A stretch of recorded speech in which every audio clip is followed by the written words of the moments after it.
communication, selon le premier intervenant, aurait peut-être perturbé les esprits et semé la confusion. Non, pour nous, ce n'est point une course de vitesse.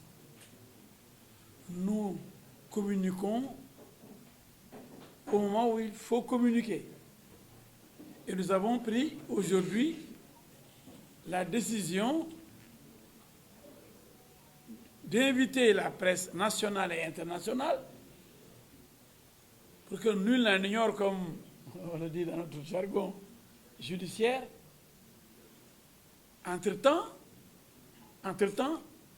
le groupe s'est réuni avec ses avocats à discuter, analyser la situation pour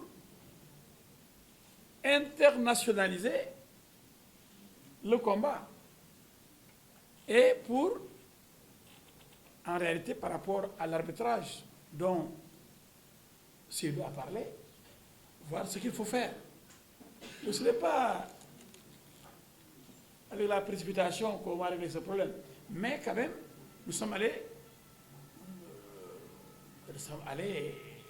directement avec toutes les diligences nécessaires au combat. Je dis, on nous a imposé ce combat. Nous ne l'avons pas cherché. Parce que nous avons signé un contrat en bonne et due forme. Et jusqu'à présent, ce contrat n'est pas résilié.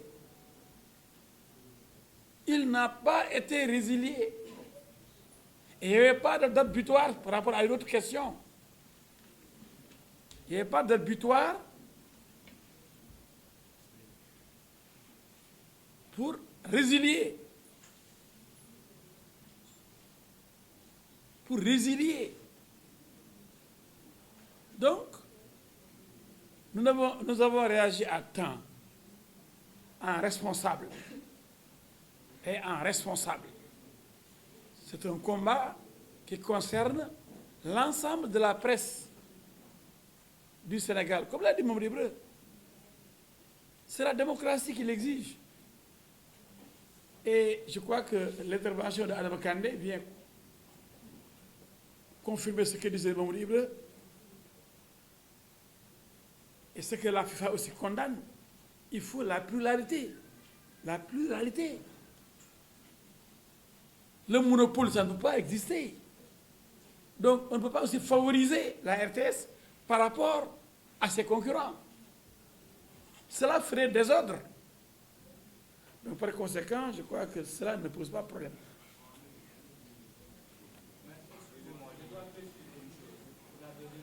Y a-t-il? Oui. Je ne demandais pas la date butoir de résiliation du contrat, mais la date butoir de paiement. Non, vous ne voyez pas comme j'ai dit. Y a-t-il date butoir pour résilier si des conditions ne sont pas respectées? C'est ce que vous voulez dire. Ça n'existe pas. Il y a eu des dates indicatives. Il y a eu des indications. Mais il n'y a pas eu de date fixée d'avance pour résilier en cas, par exemple, de non-paiement. Et on n'a pas reçu ici une lettre de notification de la résiliation. Il faut que ça soit clair. Et je pense qu'on a été même surpris. C'est quand la direction a informé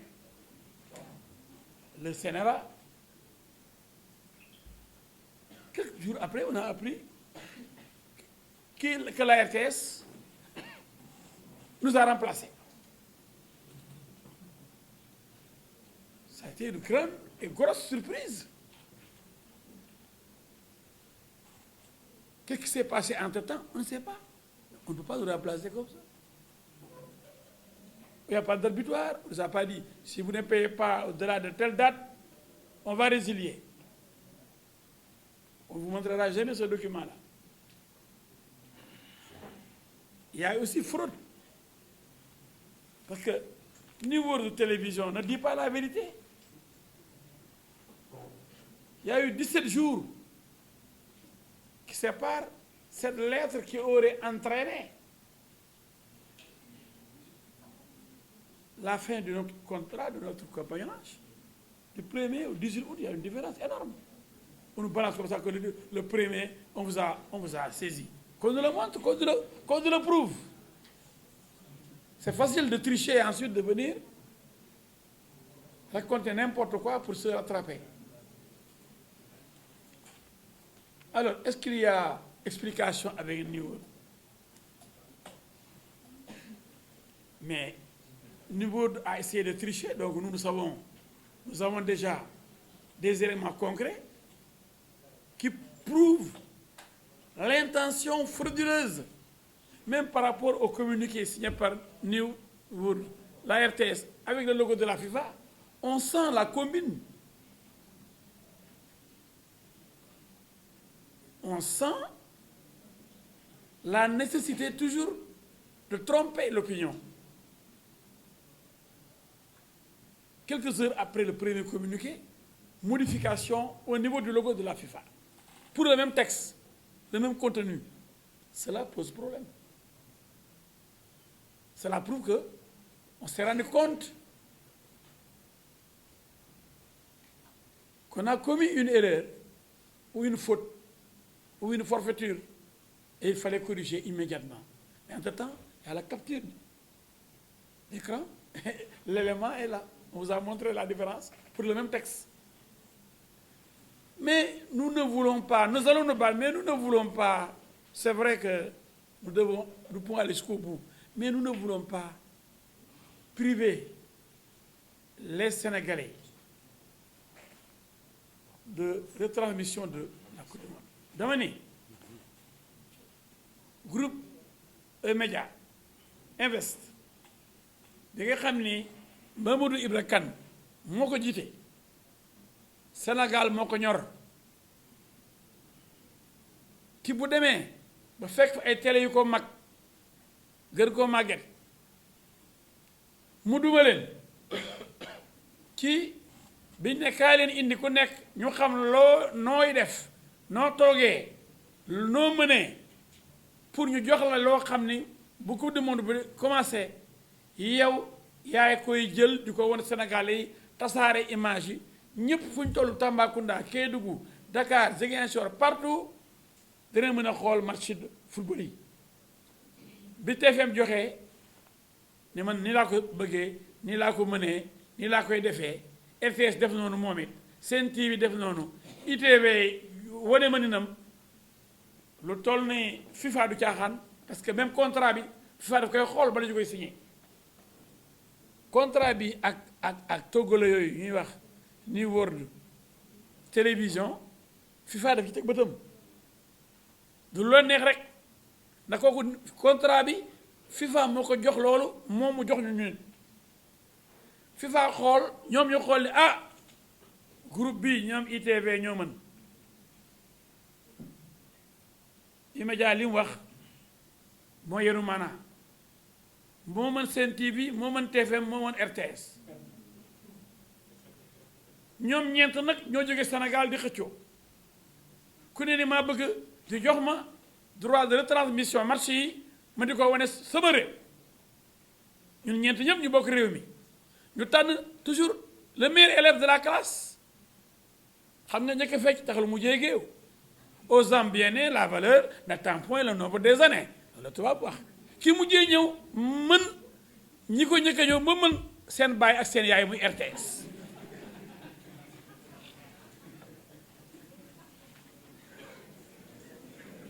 bi loolu amee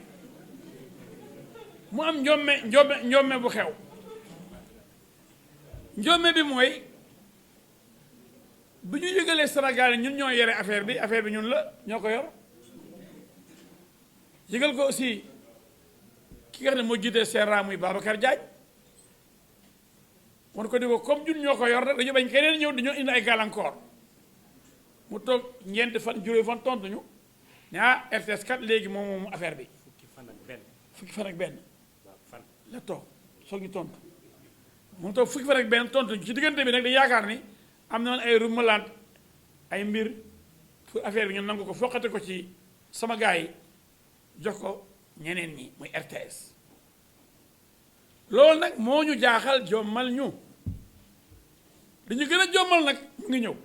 yegg seegul ginnaaw ñu ne yow moomatuloo yow ITV yow bi demoon defi examen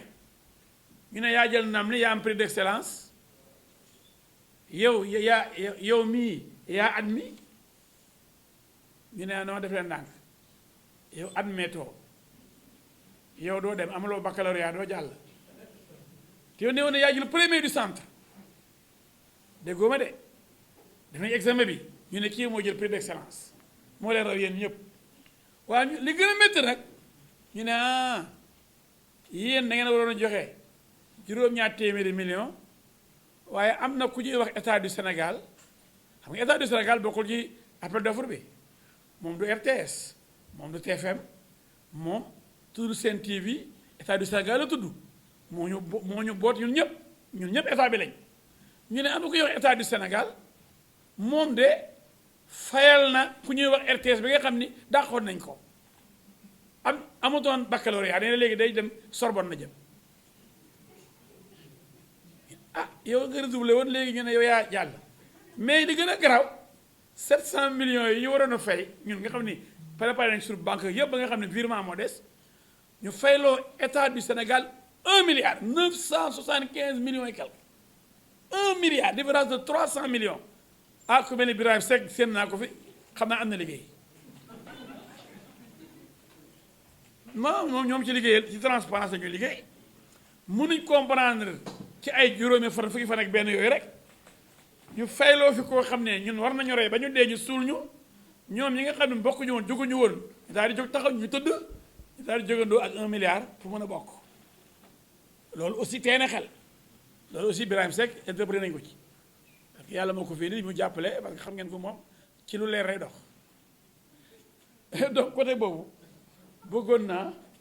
ñu xam ni mbir mi daal tey na xel li ñu bëggoon nag mooy comme état bi sur état la ñun ñëpp RTS sur RTS ñun ñëpp ñoo ko bokk waaye defe naa sax Adama Kandé wax na ko léegi xam nga kenn du xëccoog sa doom ñun RTS mën nañu maam RTS mën nañu yaay RTS mën nañu nijaay mën nañu yumpaañ waaye RTS buy xëccoo ay doom ay sëtam waaw loolu ko mas a gis da ngay moom bu nar a lekk moom kenn ñeneen ñi duñu lekk fu ñu jëm booy lekk da ngay jëkk jox say doom ñu lekk avant ngay lekk xam nga taawu xiif da ngay jox xale yi ba pare jox ñi feebar yow nag li yore kër gi nag ngay soog a lekk waaye yow bu dee yaa ngi lekk lépp xale ci kër gi soog a lekk wala du fekk dara ci bool bi ñu ne paa bi lekk na yow ak mère bi non mais c'est extraordinaire paa beeg mais bàyyiwuñ fi dara lekk lépp bàyyi xale yi loolu mooy rey presse privée li ma ko bëgg a waxee mooy ki fi nekkoon démb bërki démbam jur ñëpp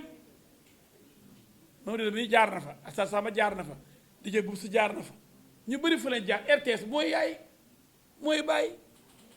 waaw moom aussi moo am doole ji moo fi njëkk waaye nag il faut mu xajal nag xale yi sëtam nag mooy E-Media sët bi gën a ndaw moom bu ñu ko bëggee xañ li nga xam ne xam-xamam ak xarañam moo ko may loolu day doy waar kon boog ñu ngi lancé un appel à l'État et au chef de l'État état dafa am borom pour ñu seet lu ñu mën a trouver solution bu dee moo gën parce que toog fii bañ dem ci match yi Sénégal du am match ndax ñu nga Zurich joxuñ kenn nekk leen RTS gañeegul suspension beneen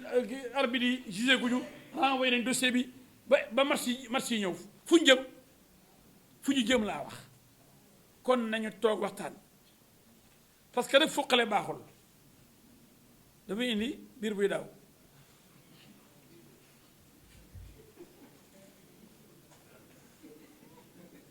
ku lekk lu ëpp kat da ngay fërti boo fëree sa biir daw kon dañu ñaan suñu mbokk yi mu am ay mécanisme de médiation day am ci réew te def naa ni borom réew bi war nañu mën a wax parce que aussi alal réew mi dem na bu demee nag ñëpp la demal bu toog ñu toog comme ñu ñoo kañe woon ñu ne yow amoon nga prix d'excellence ñu orienté la ci grandes écoles yi yow dañ la xëcc dañ la ñu koy wax day repêché waaw kon boog mën nga ànd waaye kuy repêché nga rek ñu boole leen ñoom ñaar xëy dañu liggéey loolu si mën na nekk ñu arrêté xeex bi amul sens Sénégal rek mooy njor lu ñuy def ni yëpp amuñ ci dara lu may wane nag suñu xarañte muy média wane suñu cofee ci Sénégal bu am ay image yu leer match yu wóor chaque jour ñu xool match yi te mën nañ ko wane nañ suñu xarañte ba FIFA ni ñu yéen la niveau du ni yéen la signé ak ñun FIFA d'accord kon moo wax ji defe naa leer na je pense que frankulaayu na li ñu bëgg mooy jàmm waaye ko bëgg a jàmm da ngay préparer guerre loolu la ñu wax lu tere nga wut ay ngànnaay pour bu ñu la songee fekk fa ay bazooka bu ñu la songul wala ñu bëgg jàmm nga ree xaqataay jàmm ni ñooy je crois que loolu wax nañ ci léegi nag li gën a am solo mooy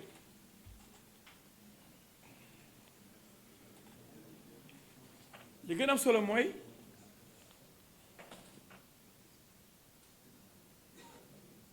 résiliation amul foofu la point bi yëpp nekk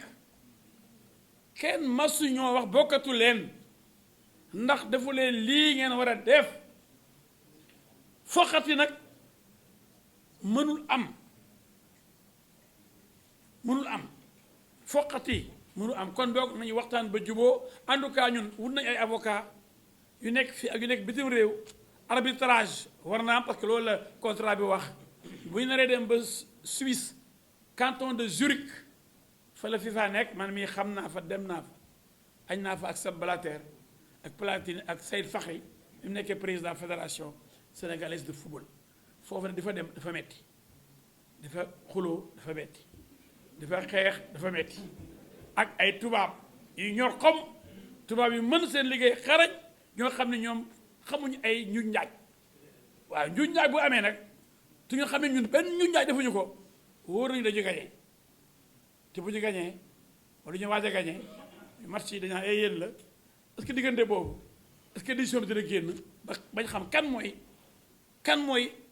yore match yi Sénégal ban télévision kon bu ñu bëggee Sénégal dañ bëgg jàmm bu ñu bëggee Sénégal yi seetaan football bi dañ def jàmm waxtaan ak ñun ba ñun Sénégal lañu bëgg ñun duñu ay terroriste ñun duñu ay extrémiste Sénégal rek lañu am suñu xol ku xam Mamadou Ibra Kane xam Alassane Samba xam Antoine Diouf xam ña fa nekk ñëpp ay Khalifa Diakhaté xam Didier Boubs nit jàmm lañ kenn du ci nit ay Sénégal jàmm Sénégal ndam ñoo jël Coupe d'Afrique ITV jël na ndam li E-Média jël na Coupe d'Afrique ci télévision de télévision magam tantam nijaayam yu paañam RTS da ànd ak moom ñu togg añ bu neex jox ko Sénégal yi ñu lekk ko te kenn du fër kenn du feebar